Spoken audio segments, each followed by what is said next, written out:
This is Southern Cross News with Joe Palmer. A Tasmanian man guilty of the shooting murder of his wife, Olga Newbert, and causing grievous bodily harm to her friend Josephine Ramos Cooper on May 2015, has appeared in the Supreme Court in Hobart.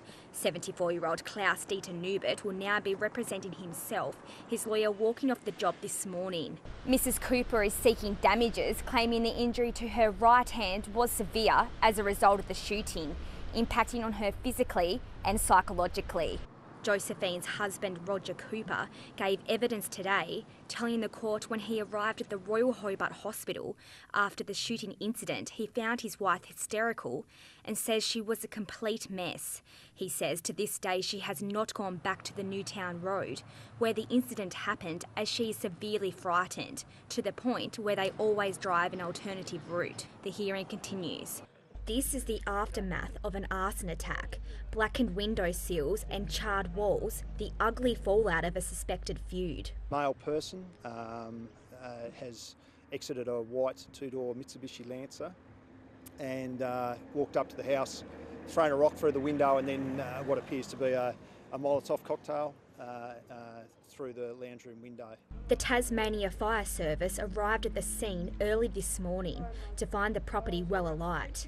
5 people were at the house at the time and were all lucky to escape. This simulator is the latest technology set to drive young Tasmanians to future employment. It would incorporate behind-the-wheel experience with education and vocational training. This jobs bus is part of the state government's pre-budget package, set to be rolled out over 4 years, aiming to boost regional employment numbers. Its first stop, the Derwent Valley. Labor leader Rebecca White delivers her first major address to a sold-out breakfast. Her speech, a pledge to fix what the party says is a disconnection between the job market and the education system, if the party is elected next year. But the state government says they already have their own plans. Tasmania whistleblowers are putting the spotlight on Centrelink's debt recovery program, exposing what they say is a flawed system.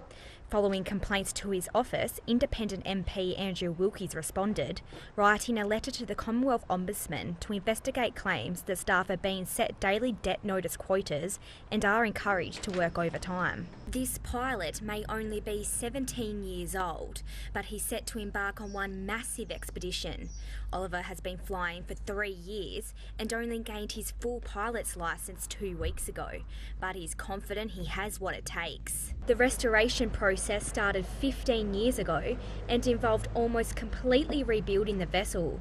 It's now part of history in more ways than one. The prestigious Pre-Ana followed Mawson's ship down the Derwent. It's a procession to mark the start of the 12th Wooden Boat Festival.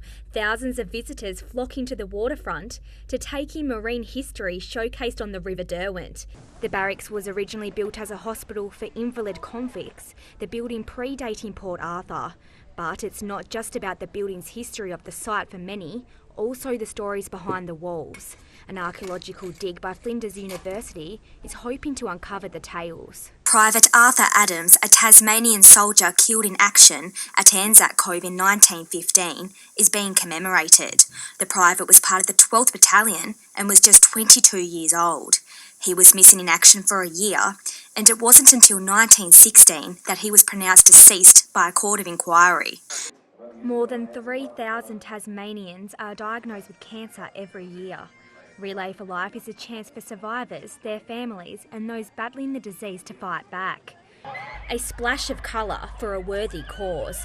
Hundreds of Tasmanians showing their support to protect Australia's most vulnerable children. Kangaroos and Crows fans have bounded and flocked to Blunston Arena, both sides drawing an army of passionate supporters, the loyal fans turning up despite the threat of rain. Crowds have been on edge at the Hobart Domain Tennis Centre, with the first match of the day on centre court producing a strong victory. Even faithful fans sometimes not confident of success. Maybe the kangaroos. No, not the kangaroo. The weather hasn't been ideal for organisers, but visitors aren't letting rain dampen their spirits. No, don't need an umbrella, get around it, out in the rain, so yeah, no, it's been good. Whilst it's wet outside, stall holders aren't too concerned with the weather, hoping for a sunny change in the coming days. Visitors can still expect all the Taste classics, with gates opening to the public at 11 a.m. tomorrow morning. Tahlia Higgins, Southern Cross News.